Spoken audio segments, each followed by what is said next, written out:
Well, hello there.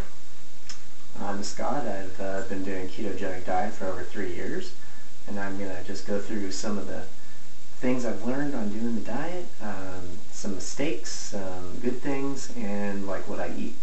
So let's talk about some of the mistakes. So in the first year I was doing like a ketogenic diet, I was doing it right, not knowing it. I was eating a ton of fat. I was actually at the time eating like a lot of macadamia nuts, although now I actually don't do that. I'll get to that later. But I was eating just a lot of good buttery coconut oil kind of stuff that you typically hear on ketogenic diet. I was also getting some really good resistance exercise in. I wasn't doing as much like aerobic exercise like running and stuff like that. So then I talked with a professional who was advocating, hey, increase your protein, you're not getting enough protein, you're getting way too much fat. I did that and it totally messed me up. Messed up my ketosis at least. I was not getting into ketosis anymore. I was stalling on my weight. I still had about 25 pounds of total fat to lose. And I went from about, well, originally I was like the worst of my life. I was around 280 pounds and came down to about 250 around 2002. And then I ran a marathon, came down to about 220, and then after the marathon bounced back up to 250. Always had been kind of in the 240, 250 range for a while until I started really trimming out all the carbs. When I trimmed out the carbs, everything came back down again to around 210, and then after working out really hard and then keeping my carbs low, I was just kind of setting right around 195 to 205, kind of that range for many years. But it wasn't until about 3 years ago I was really getting on, really fine-tuning the diet to the point of really seeing what worked for me. At the park I was like doing some wind sprints and more resistance training, more push-ups, more squats, more like faster, intense exercises, and then brought it back to a point of eating a lot of more fatty kind of foods just all around and keeping the carbs low. But I really wasn't seeing that much progress beyond like going lower than 190 and really shaving the last 15-20 pounds off. So I was kind of stalling there. So then I found intermittent fasting. That was about 2011, so that was more like 4 years ago, and made a little bit of progress here and there. I think that helped me get into ketosis at times, but also like fed the gluconeogenesis, as we know now, also, and it gave me more inflammation and more cortisol like response, which, as we know now as well on a ketogenic diet, you don't want cortisol spikes because that makes your insulin spike and because your glucose is spiking when you get excess cortisol. So I ended up probably around 2012 really getting the ketosis down, but kind of with the wrong food sources for ketosis, and I'll get into that in a minute here. But got down to about 185 and kind of was like a keeping right in that range. Really not going above 190, not really going below 180. And then like I said, then I tried this excess protein thing, which just then made me gain my weight back, gained another 10 pounds, and I was like, well, what's going on here? This person's like telling me that excess protein is going to be beneficial. I increased my working out, but really all I was doing was really feeding the gluconeogenesis. The protein was breaking down back to glucose. The excess exercise was actually making me more inflamed, which is also making my blood sugars go up higher. I didn't know that at the time because I didn't have a glucometer. So then really in this last year, I really pulled back the whole other direction, minimized my aerobic exercise, increased my resistance exercise, really cut the protein down to exactly I don't go above like 15 to 20 grams a meal. That's for me specifically of protein. If I go above that, I notice a slight hunger response, and so that's like my threshold. Like I base it on if I have an appetite after I eat the meal or if I feel satisfied. So yeah, so for like the last year, it's just like slowly week by week, month by month, a little bit's come off, and right now I'm down to 165, although I probably need to build a little more muscle back at this point, although I am doing the resistance training. So really, I don't know, for body composition, I might need to lose maybe another 5 pounds, maybe nothing, and then pull the muscle, really get more resistance training in, but keep feeding the muscle at the right time with the protein. So, a lot of people, say take some MCT oil right before your workout. It helps your workout, all that. But really, I'm not that focused on it. I'm just wanting to, maintain my strength and my constitution and my health, really. So, for eating, let's get to eating real quick. So, for eating, what's funny is I've realized I'm eating a lot of vowel letter food. So asparagus is number 1 on my list for vegetables. Spinach is probably number 2. Garlic is probably number 3, although I'm a little bit cautious of the garlic because onion kind of had to throw away. It really has too much sugar in it for my system, at least. A person might get away with a little bit of raw onion that's uncooked and just very small portions, probably be okay. I could probably do that too, but I just tend to stay away from it. For fruits, typically it's the avocado. The avocado I usually have at least 1 or 2 a day. Typically, I'll mush it around with some some chili pepper sauce, like Tapatio or something like that. Maybe a little bit of salt, sea salt with it, of course, because when you're doing ketogenic diet, you're really having to replenish the salts back. So I get usually some salt through that. Okay, so in the morning, preferably have 2 eggs, and I'll actually eat the egg white and use the protein out of the egg white, or sometimes I'll do maybe 4 eggs and then do 2 yolks, still only 2 egg white. So I keep the protein to a minimum, and then I might throw in some ground beef with that, or even fry up a little bit of avocado with it. In the same egg plate. Okay, so here's a lot of the tweaks I've made recently. No more cheese. Cheese is the worst. It's even maybe goat cheese because it's so low in protein content. Pretty much every kind of cheese, it seems to slow down my system, my gut system, and it makes you more constipated. But then on top of it, I find that the cheese protein, for some reason in my system, just, it turns to sugar real easily through gluconeogenesis, and then possibly, dairy is pretty suspect anyway with all the additives and hormones and everything else they put in it. So I've just pretty much done away with cheese.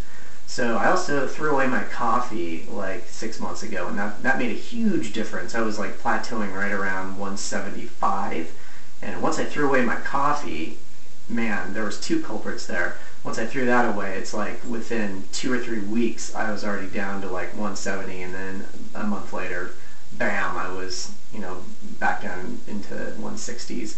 Kind of that's where I'm at. And for visibly, the composition is I know the fat's gone. It's pretty much the muscles not deteriorating in any way. It's being built up because of the resistance stuff.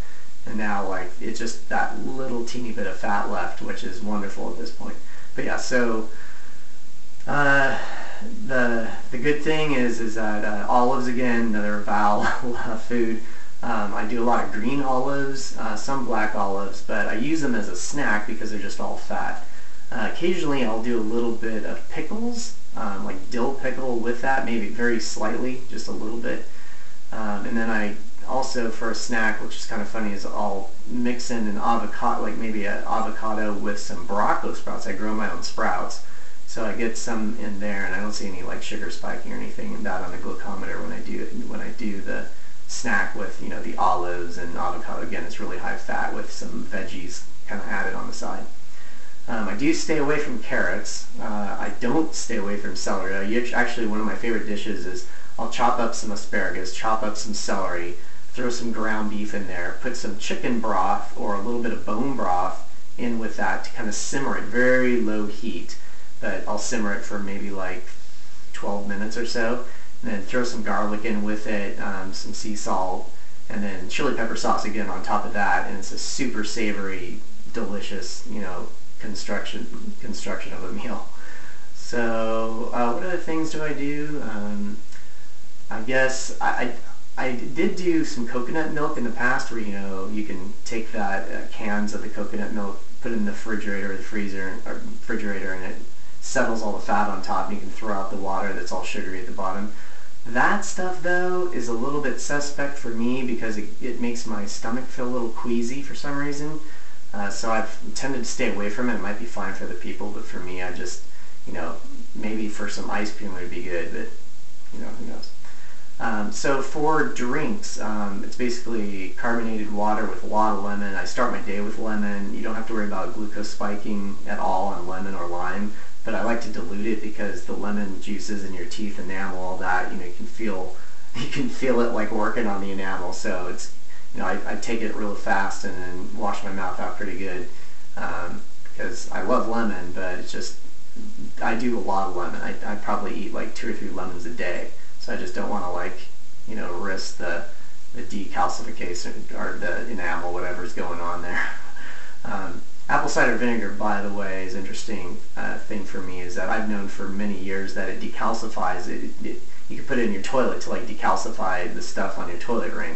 But think about this internally in your body with apple cider vinegar. I think that this might go down as one of the things that could help get rid of your arteries that might have been calcified, especially more late stage diabetes complications, that kind of stuff. Maybe apple cider vinegar could be a cure for some people because it could help decalcify the arteries and stuff over time, especially with the ketogenic diet. If you do some real hard reading on it, why it's so good for your cardiovascular system. So yeah, other things, like I mentioned, the coffee. One thing there is that the caffeine spikes the cortisol, and it was really spiking me big time. I was getting it, my glucometer readings for my sugars were getting up towards maybe 120, 130, and really, when you run on ketones, you never want them that high. I mean, you never even want them above 100, and I was spiking, a good 20 or 30 points higher than that after a coffee, probably because the cortisol response from the caffeine, plus a little bit of the simple sugars from the half and half I was using too. So if I do a coffee at all, I do it just a little bit for flavor. I don't put a lot of grounds in it, and then I'll only put butter, maybe a little bit of coconut with it, and a little bit of salt for flavor, and then have it that way for something hot. But really, I prefer to do the teas, like a ginger tea, actually like peppermint tea. There's a lot of tea choices out there, but anything that's non-caffeinated is really good. It won't spike cortisol. And the other foods, I guess, trying to think here. Typically, I tried to do the Greek yogurt. Again, all dairy is the protein content there just really is basically like eating sugar. So even Greek yogurt, it's a no-go for me. Nuts. Okay, so nuts in the past I used to do a lot, but it gave me a lot of gas issues. Really high fiber going on there, and I was trying to get a lot of fat through the nuts, but it's really easy to overdo them. I mean, if I were to do, I don't do any nuts anymore, but if I were to do nuts, I'd probably do macadamia maybe once a week and maybe a handful, and that's it. Because I'd just rather not have any intestinal issues at all. Right now my intestines are working I'm 12 years old again. So I don't want to screw that up. I'm sure I had candida in the past, but now it's everything's functioning so well after doing this for effectively again for another year that I don't think I'm ever going away from ketosis. If I do, it would have to be knowing that, oh, I could eat a cheesecake or something really sugary and it's not going to affect my blood sugars. But with the glucometer, measuring your ketones and your glucose levels, there's no arguing with that. You can see it go up and down. You can see what food changes happen. So unless you have the data, you're not gonna you're not going to know, like, if you're in ketosis, how strong you're in ketosis. Maybe you're doing it too much if you're like totally type A. Maybe you know, like I could have some strawberries. I can actually have some strawberries. If I do that, I might have just like, you know, a handful of strawberries, and it really doesn't affect my blood sugars. Like half and half in coffee would affect, or just having a coffee would affect my blood sugars more than a few strawberries. So like, it's really good to know on a personal basis what things happen in your system, and then also look at like when you exercise around that, because you're going to be draining glycogen, you know, all the ins and outs of what goes on there. You know, if you take your exercise too far, then you're causing more stress on your body, which then actually could elevate your glucose. So it's really keeping things in balance. Keep your exercise in balance. Definitely get your sleep. I mean, that's a no-brainer. If you don't get your sleep, there's no reason to do a ketogenic diet anyway. So, you know, get your sleep is the number one thing, or you're just going to be stressed. Your cortisol will be up all the time, and there you go. So I think I answered a lot of the foods. I would say, you know, for the food, it's more individualized, but like, I don't do cheese, like I said. I do a lot of meats. I do a lot of fish. Actually, I usually have fish 3 times a week. I'll do like beef hot dogs, which are the really fatty hot dogs. Again, like avocado is a staple. Olives are like a staple for me. Pickles in moderation, not very much, but enough to, like, you know, help the gut.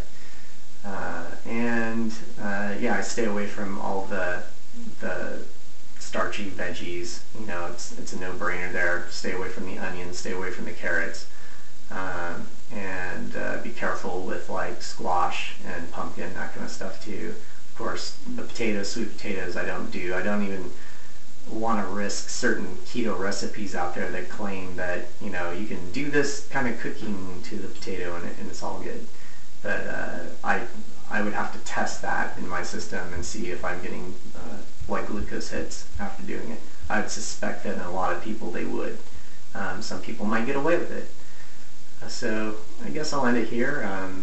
Hope everyone's doing good, and stick with it. Ketogenic diet is definitely like several months of refining it for your individual needs, and you'll find out for sure, like, when it's working. Because when it works, it works. You feel great all the time.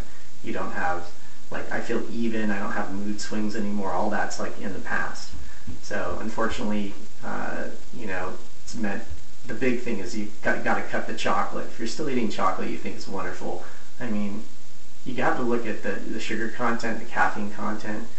Just use your head. It's great to have the knowledge, but it's really, are you going to act on the knowledge? If you don't act on it, then, you know, maybe you'll act on it several months or years down the road and understand that you got to make some sacrifices in the short term if you want to achieve certain goals, and really what your goals are.